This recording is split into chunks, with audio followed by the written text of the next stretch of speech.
Si alguna vez te has preguntado qué hay más allá de la Tierra, lo que te hace falta es planificar un viaje con Space Tours, esa agencia de viajes que hemos creado para hablar de los lugares más impresionantes del sistema solar y que nos ayudarán a convertirnos en el turista del espacio. Y esta vez no nos vamos a ir muy lejos porque lo que vamos a hacer es hablar de la órbita baja de la Tierra. Provisiones cargadas y combustible a tope. Empieza la cuenta atrás. 5, 4, 3, 2, 1. Despegamos. All engine running. Godspeed, John Glenn. All right, lift off and the clock has started. ¿Qué es la órbita baja de la Tierra? Es el nombre que recibe la región del espacio alrededor de nuestro planeta, que abarca desde unos 200 kilómetros de distancia hasta unos 2000 aproximadamente, y es el lugar al que más lanzamientos se han realizado desde que comenzase la exploración espacial, desde que la Unión Soviética en 1957 lanzase la sonda Sputnik en la misión Sputnik 1, y por tanto es un lugar en el que hay muchas anécdotas que contar, muchos fracasos, muchos triunfos, y donde se encuentran algunos de los lugares e instrumentos más importantes de la astronomía, porque por ejemplo la Estación Espacial Internacional se encuentra en la órbita baja de la Tierra, a unos 400 kilómetros de altura de media sobre la superficie del planeta. El telescopio Hubble, que nos ha dejado imágenes inolvidables y que sigue siendo una pieza muy importante para poder comprender cada vez mejor el universo, está también en la órbita baja de la Tierra. Está a unos 600 kilómetros de media del planeta, es decir, está mucho más cerca de lo que seguramente se podría pensar, y es también, por ejemplo, el hogar de la basura espacial, porque muchas de esas misiones enviaban al espacio cohetes que luego no regresaban a la atmósfera de la Tierra, no se desintegraban en la atmósfera de la Tierra de manera inmediata, sino que permanecían y permanecen en algunos casos en la órbita del planeta, y con el paso del tiempo se han producido colisiones, incluso se han llegado a destruir de manera intencionada con misiles antisatélites para poder comprobar si es posible defenderse de un satélite que de alguna manera se pudiese utilizar con fines militares.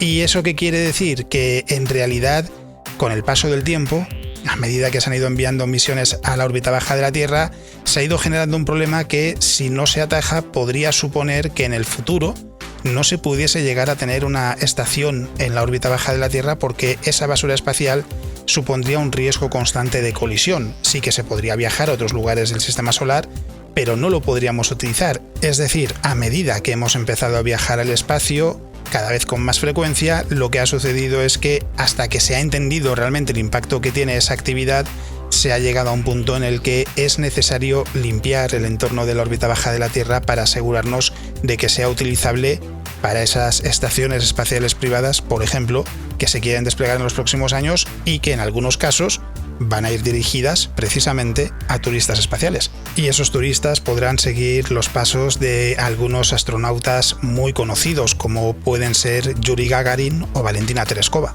Hombre, ya era hora de ver a una mujer protagonista entre tanto hombre. ¿Quién es Valentina? La mencionan en la guía de la órbita baja, pero solo de pasada. Pues Valentina Tereskova es la primera mujer que viajó al espacio. Lo hizo tiempo después de Yuri Gagarin, pero en realidad no fue mucho más tarde. Yuri Gagarin, hay que recordar, voló en 1961 y Valentina Tereskova voló dentro de ese mismo programa de Vostok. Lo hizo en la misión Vostok 6, que tuvo lugar en la mañana del 16 de junio de 1963, es decir, 2 años después de que Yuri Gagarin hiciese historia al convertirse en el primer ser humano en viajar más allá de la Tierra. Valentina Tereskova siguió sus pasos y fue un vuelo que tuvo una duración de 2 días y 22 horas, y en ese tiempo Tereskova completó 48 órbitas alrededor de la Tierra. Su vuelo además tuvo lugar solo 2 días después del lanzamiento de otra nave, de Vostok 5, que estaba pilotada por Valery Vygotsky y orbitó la Tierra simultáneamente con Vostok 5, es decir, las 2 naves Vostok 5 y Vostok 6 estuvieron en el espacio a la vez. Y esa misión sirvió para que los equipos en tierra pudiesen recoger datos sobre cómo reaccionaba el cuerpo de Valentina al vuelo espacial. Y lo cierto es que no tuvo muchos problemas, tuvo algunas náuseas que más tarde ella misma explicó que en realidad se debían a comida en mal estado, no tanto al viaje al espacio, pero al margen de eso, lo cierto es que durante los días posteriores funcionó sin ningún problema, estuvo cómoda, no tuvo ningún contratiempo. Y al igual que los cosmonautas que habían volado antes que ella en las misiones Vostok anteriores, creó un diario de vuelo, tomó fotografías del horizonte de la Tierra, que más adelante se utilizaron para identificar las capas de la atmósfera, y además se encargó de pilotar manualmente la nave. Y la verdad es que se pueden contar muchas curiosidades de la misión de Valentina, de la vida de Valentina Tereskova, que hoy en día es todo un icono en Rusia, es una figura muy popular, está muy presente en la sociedad rusa y es una de las grandes figuras de la exploración espacial. Además de eso, en la órbita baja de la Tierra, ya en el presente, ¿qué nos encontramos? Aparte de la Estación Espacial Internacional con tripulaciones de manera permanente desde hace 2 décadas, es donde se está desplegando, por ejemplo, la constelación de satélites Starlink de la compañía SpaceX de Elon Musk, que en 2020 y 2021, por ejemplo, dieron mucho que hablar porque son satélites muy brillantes, o lo eran por lo menos en aquel momento, y se veían como una larga hilera de puntos que recorrían el cielo, y es posible que lo hayamos visto en alguna ocasión. Y también lo que hace que la órbita baja de la Tierra sea muy interesante, al igual que la Luna, es que es el primer paso para que el ser humano pueda pensar en convertirse en una civilización interplanetaria. Tranquility Base here. The Eagle has landed. A la hora de hablar de la órbita baja de la Tierra y en un programa como este, donde estamos hablando del turista del espacio, algo que quizás nos interese saber o por lo que sintamos curiosidad es dónde comienza exactamente el espacio. Y lo curioso es que en realidad no hay una definición oficial, porque para algunos comienza a 70 kilómetros de altura aproximadamente, esa es la definición que utiliza por ejemplo la NASA, mientras que para otras organizaciones, para otros lugares del mundo, comienza en lo que se conoce como la línea de Kármán, que está a 100 kilómetros de altura. Y en función de con qué definición nos quedamos, podemos decir que el espacio comienza en un punto o en otro porque las dos son válidas, son dos buenos puntos de partida, así que en realidad no hay un lugar en el que comience el espacio de forma oficial. Eso sí, de media se tarda en llegar al espacio, a la órbita de la Tierra, es decir, en conseguir establecer una órbita alrededor del planeta en unos 8 minutos de viaje. Podemos pensar en a dónde podemos ir con un coche en 8 minutos y seguramente no podamos recorrer una distancia tan grande.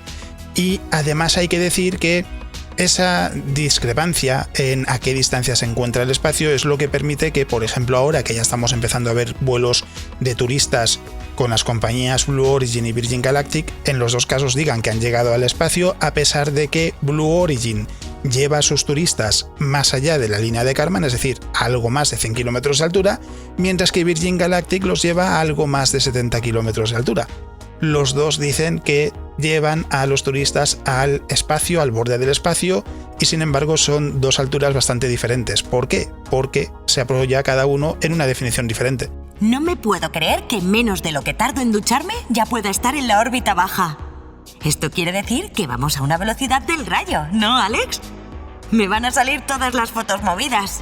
A ver, tan rápido como un rayo no, Norma, porque se ha visto que en algunos casos un rayo puede llegar a viajar, o algunas secciones de un rayo, a incluso 100.000 kilómetros por hora, por poner una cifra. Se han detectado incluso cifras más rápidas. Y a la hora de viajar al espacio tenemos que viajar muy rápido, sí, en función de qué órbita describamos, pero no tenemos que llegar a esas velocidades. De hecho, esto es una oportunidad magnífica para hablar de qué es una órbita. ¿Qué es lo que entendemos por una órbita? Más o menos el concepto probablemente lo tengamos claro. Es dar vueltas alrededor de un objeto, pero ¿cómo se consigue establecer una órbita? Una órbita en realidad, esto quizás lo hayamos escuchado alguna vez, es una caída libre perpetua, y lo podemos imaginar de la siguiente manera utilizando la Tierra como ejemplo. Vamos a imaginar que estamos a una distancia, la que sea, 200 kilómetros por ejemplo, de nuestro planeta. Si no nos movemos hacia adelante, lo único que va a pasar es que vamos a caer a la superficie de la Tierra. Si nos movemos hacia adelante, caeremos a la superficie de la Tierra, a menos que nos movamos tan rápido como para que siempre estemos cayendo más allá de la superficie de la Tierra. Es decir, completando una órbita. Por eso se llama una caída libre perpetua, porque estamos en caída, pero nunca llegamos a la superficie de la Tierra porque nos movemos hacia adelante lo suficientemente rápido como para impedir que eso suceda. Eso en esencia es una órbita, no es más que conseguir moverse lo suficientemente rápido alrededor de un objeto para evitar terminar cayendo en su superficie. Y esto lo podemos trasladar a lo que observamos con la Estación Espacial Internacional y la Luna. Cuanto más cerca estemos de la Tierra, más rápido vamos a tener que movernos para poder esquivar la superficie de la Tierra.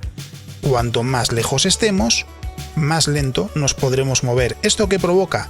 Que la Estación Espacial Internacional, que está a solo 400 kilómetros de la Tierra, tenga que moverse muy rápido. Aproximadamente la velocidad de la Estación Espacial Internacional es de unos 28.800 km por hora y tarda unos 90 minutos en completar una órbita alrededor del planeta. Mientras que la Luna, a 384.400 km de media, tarda unos 29 días en completar una vuelta alrededor de la Tierra. Y si lo pensamos, entre esos 90 minutos de la Estación Espacial Internacional a 400 kilómetros y esos 29 días de la Luna a 384.000 kilómetros de media, debe de haber un punto en el que tardemos tanto en orbitar alrededor de la Tierra como la Tierra en girar sobre sí misma.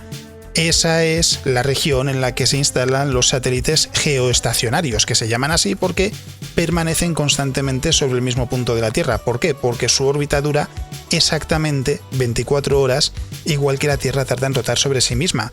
Y ese punto, para quien se lo esté preguntando, está aproximadamente a unos 35.000 kilómetros de nuestro planeta.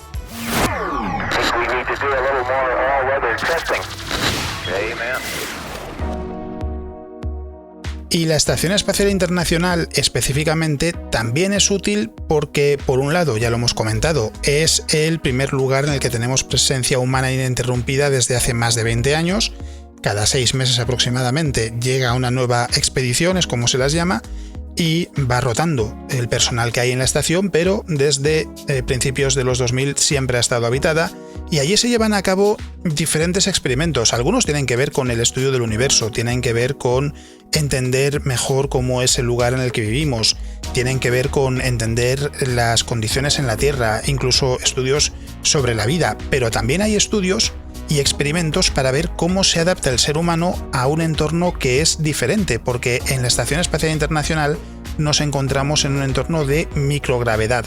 A pesar de que solo está a 400 kilómetros de altura, es decir, debería experimentar la gravedad de la Tierra de una forma bastante importante, el hecho de estar en órbita hace que no sintamos esa gravedad. Se dice que estamos en microgravedad porque no experimentamos la gravedad de la Tierra. ¿Y eso qué quiere decir para el cuerpo humano? En la Estación Espacial Internacional o en cualquier lugar en el que estemos en órbita, a menos que se genere esa gravedad de alguna manera artificial, lo que nos vamos a encontrar es que estamos flotando. No tenemos que hacer ningún tipo de ejercicio, de esfuerzo para mantener el equilibrio. Podemos movernos a donde queramos con muy poquito esfuerzo. Y esto en realidad tiene consecuencias porque somos criaturas de la Tierra. Estamos hechos para las condiciones que tenemos en la superficie de la Tierra.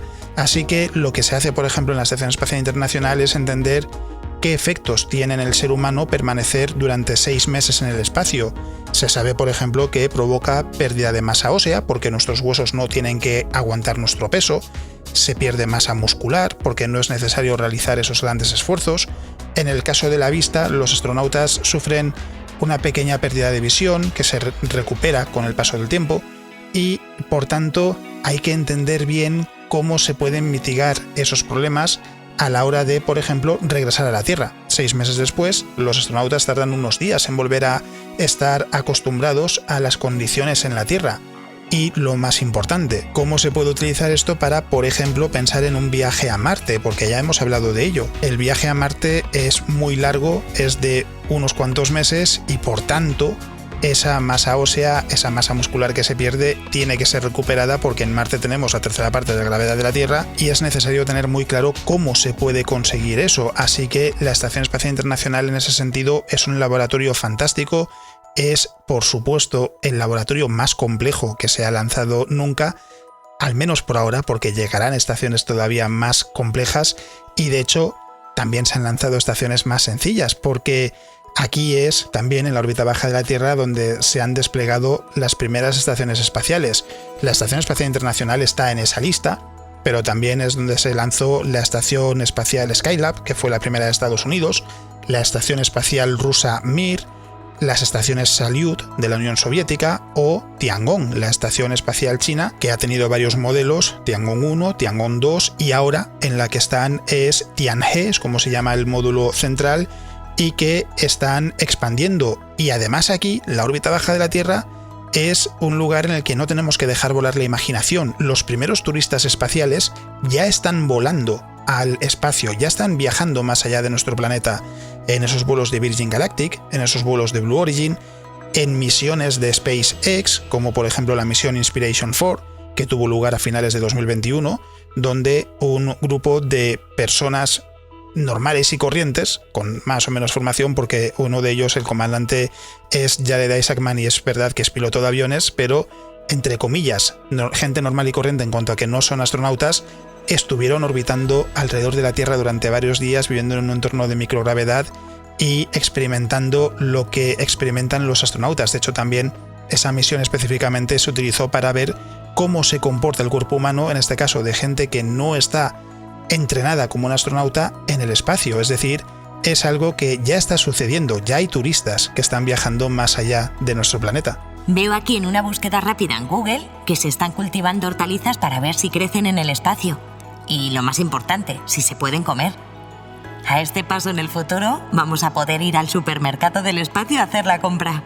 No estoy muy seguro de que vayamos a necesitar ir al supermercado en el espacio y menos en una estación. Me imagino que nos darán los alimentos ellos mismos, ¿no? Ya que pagamos un billete para ir a hacer turismo al espacio, que menos que también pagarnos la comida. Pero bueno, en cualquier caso, lo cierto es que de momento lo que se está haciendo con los experimentos es ver si son comestibles, ver cómo es el cultivo de esas hortalizas, y es simplemente un primer paso para ver si es posible llevar a cabo esos cultivos y que así se pueda conseguir cuantos más recursos in situ mejor, porque eso quiere decir que la dependencia de la Tierra es menor. En el caso de la Estación Espacial Internacional no es demasiado importante en cuanto a que constantemente se envían misiones con suministros, con nuevos experimentos científicos, y por tanto no es un problema. Pero imaginemos en el caso de una base en la Luna o una base en Marte.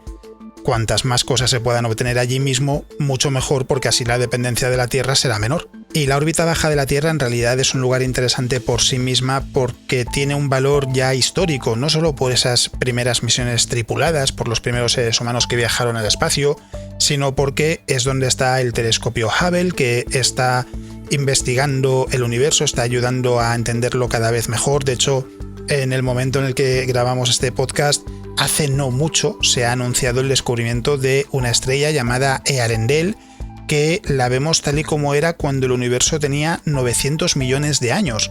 Y es algo que resulta muy interesante porque es posible, aunque no es muy probable, la probabilidad de que sea así es baja, pero es muy posible que sea una de las primeras estrellas del universo.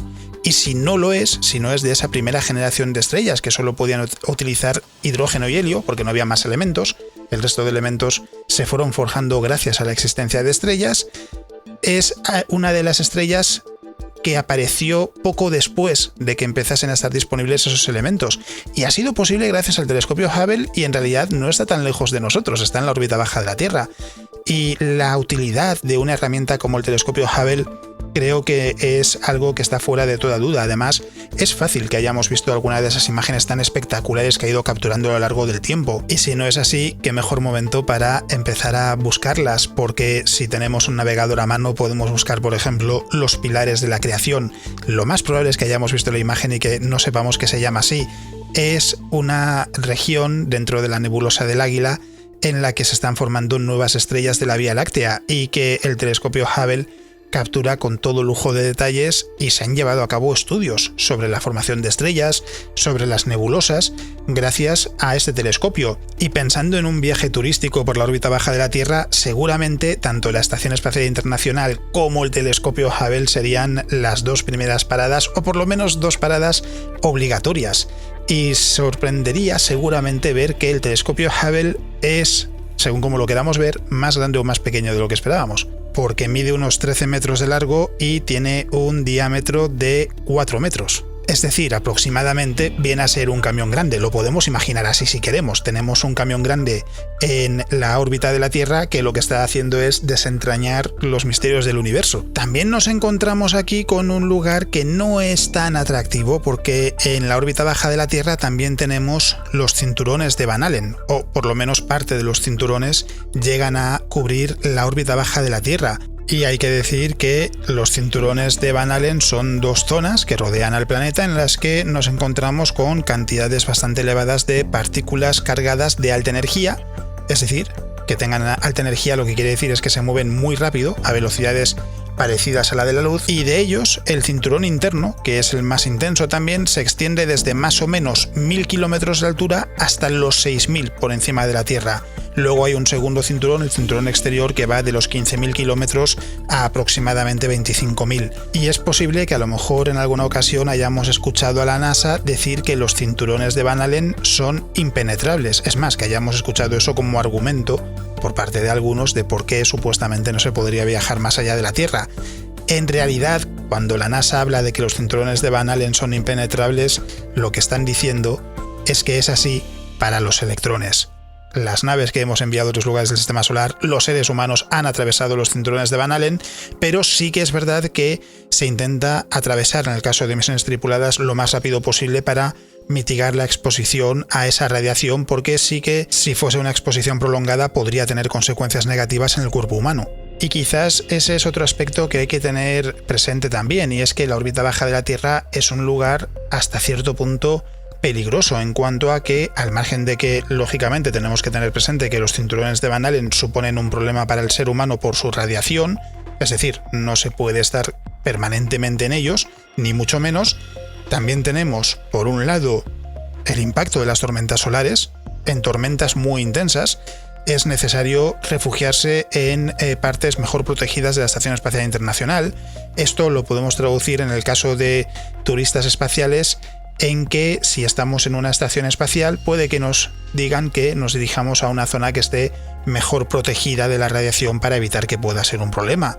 Y también tenemos el peligro de pequeños asteroides, de pequeños micrometeoros que pueden golpear a la estación y pueden provocar daños, así como la basura espacial, por supuesto. Y hay ejemplos de ello. En el caso de la Estación Espacial Internacional, en estos años ha habido ocasiones en las que algún fragmento de basura espacial o algún meteoro pequeño, algún grano o algo poquito más grande que un grano, quizás ha impactado con la estación y ha provocado daños que nunca han pasado de ser daños no demasiado importantes. Por ejemplo, hace no mucho tiempo, en 2016, en mayo, un pequeño fragmento de basura espacial impactó con un cristal de la cúpula de uno de los módulos de la estación y provocó daños. Eran muy pequeñitos, estaban localizados, tenía apenas 7 milímetros de diámetro, pero el objeto que lo provocó era pequeñísimo, y hay diferentes modelos estadísticos para intentar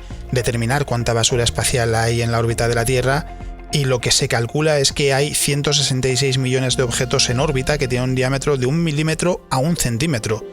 El objeto que provocó esta avería, entre comillas, esos daños en uno de los cristales de la cúpula, que simplemente se vio dañado ligeramente, era muy pequeño. Así que esa es otra cosa que tenemos que tener presente, es otro riesgo que tenemos que sumar a las consecuencias también del viaje al espacio, porque ya hemos comentado que se pierde masa muscular, se pierde masa ósea, pero no solo eso, porque en realidad también lo podemos ver en los astronautas que viajan a la Estación Espacial Internacional.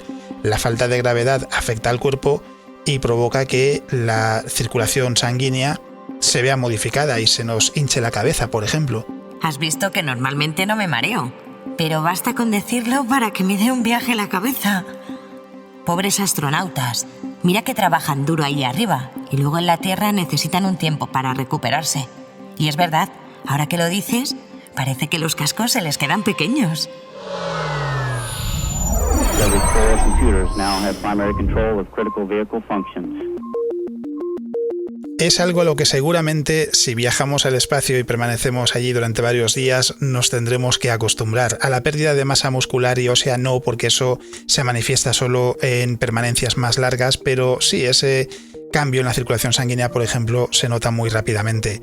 De todos modos, hay que decir que estamos hablando de algo donde sí que tenemos turistas espaciales y desde hace más tiempo del que se podría pensar, porque el primer turista espacial fue un multimillonario estadounidense llamado Dennis Tito, que viajó en 2001 a la Estación Espacial Internacional.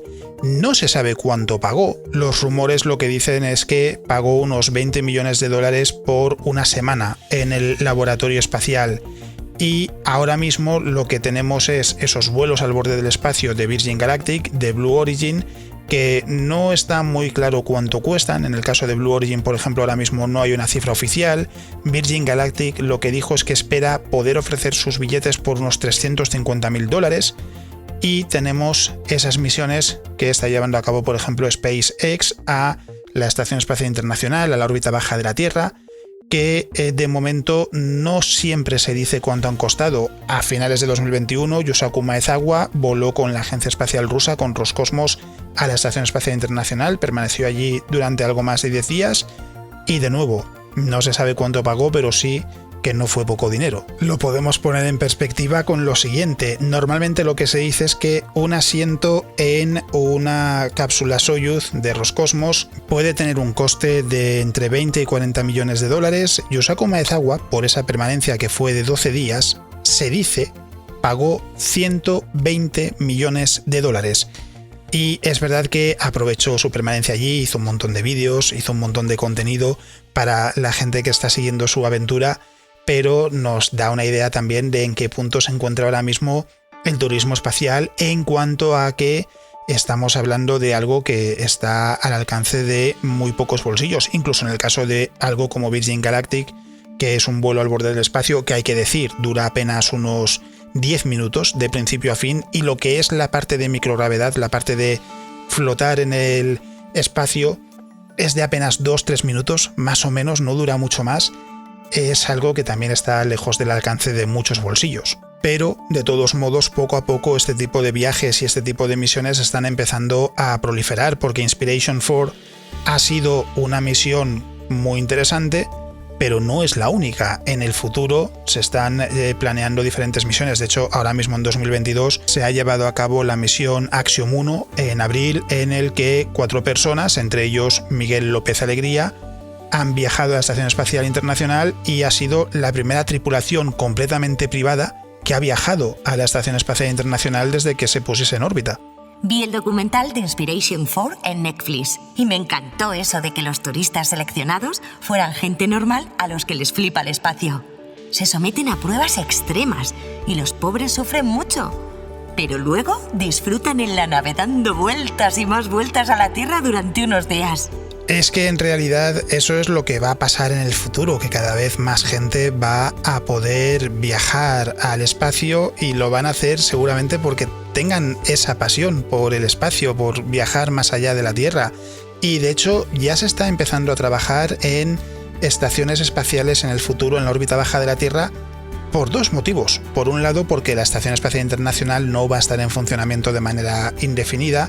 De hecho, lo que se espera es que sea sustituida, entre comillas, por la plataforma lunar orbital en torno a la Luna en el programa Artemisa por parte de la NASA, con otras estaciones espaciales por parte de Rusia y de China, pero además la otra vertiente tiene que ver con la industria aeroespacial privada, porque hay empresas que ya están trabajando en sus proyectos de estaciones espaciales privadas que estarán en la órbita baja de la Tierra y que se utilizarán tanto con fines científicos como con fines turísticos, y hay ya planes concretos en algunos casos.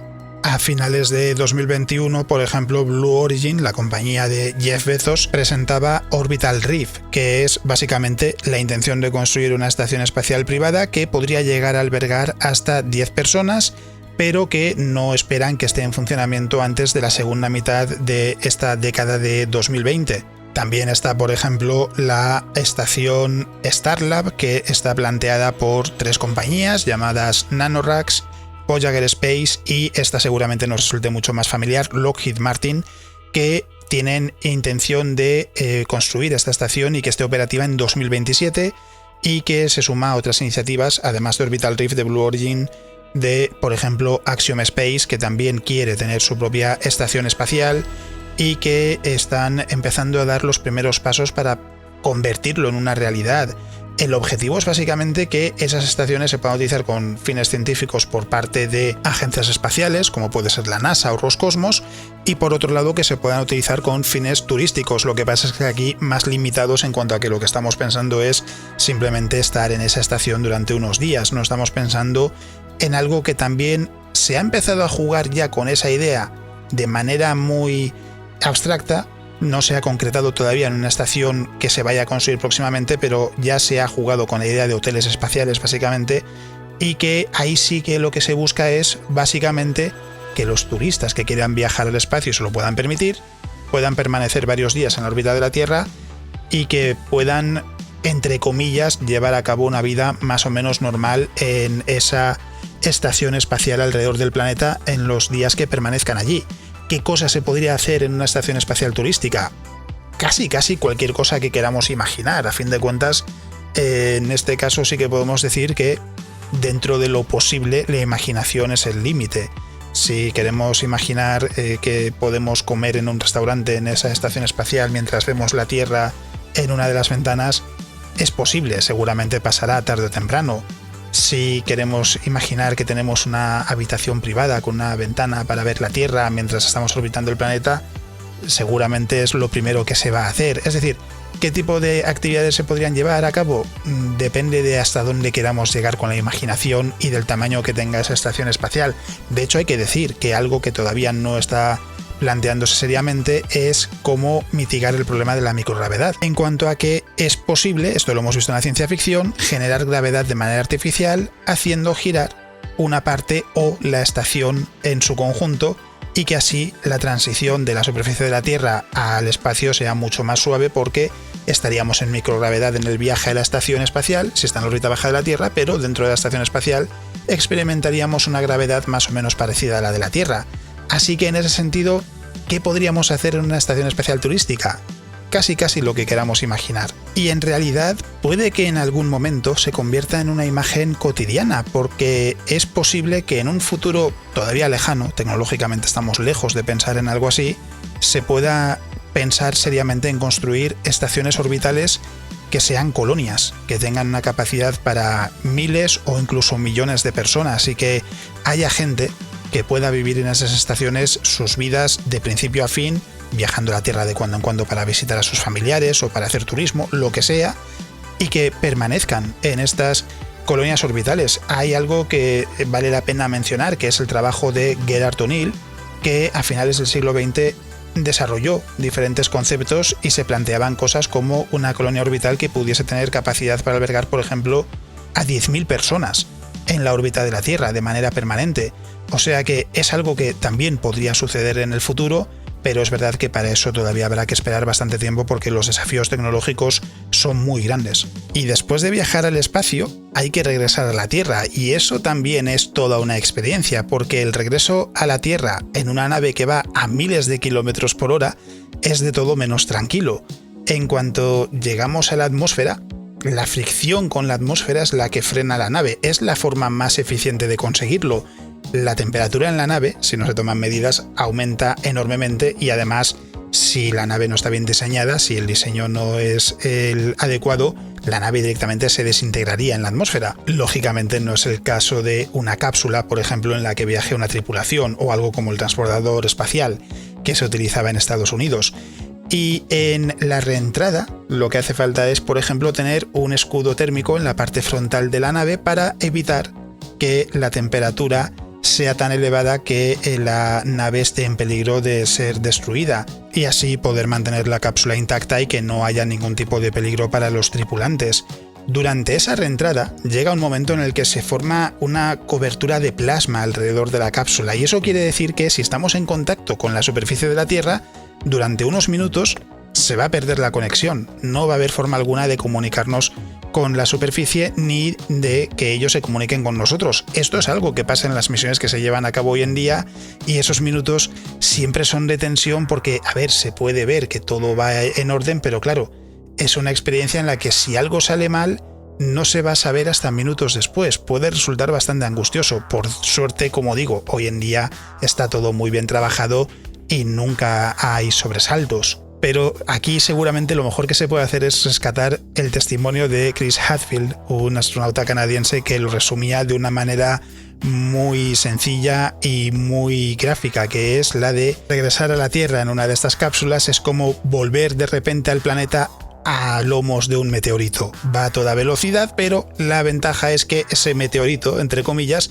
se puede maniobrar y se puede controlar bastante bien en qué lugar de la Tierra queremos que caiga, para que luego ya, una vez se haya producido aterrizaje, se hayan desplegado los paracaídas en la parte final del aterrizaje para que la velocidad sea lo más baja posible, nos puedan ya ayudar a salir de la cápsula y seguir con nuestras vidas. Y en función de cuánto tiempo hayamos estado en el espacio, el poder desenvolvernos con normalidad será cuestión de minutos, de segundos o de días. Dependerá de si hemos estado días, semanas, meses o incluso años en el espacio. Otra vez llegamos al final del viaje y ya estoy pensando en el siguiente. Si no me falla la memoria, el próximo es a Venus, que es el segundo planeta del sistema solar. Dicen que por las noches se distingue muy bien en el cielo. Ya nos explicarás por qué. Así es, la próxima parada que tenemos planteada en Space Tours, en nuestra agencia de viajes por el sistema solar, es Venus. Es el segundo planeta más cercano al Sol y es un lugar en el que las condiciones no son las más sencillas para un ser humano, pero eso será algo que el turista del espacio podrá descubrir en el próximo programa. Así que hasta entonces, un saludo y nos escuchamos. Gracias por volar con Space Tours. Esperamos que el viaje haya sido de tu agrado y te haya servido para planificar tus próximas vacaciones o las de tus nietos y bisnietos. Permanece atento a los próximos destinos de Space Tours, la única agencia de viajes interespacial de ida y vuelta. Adiós.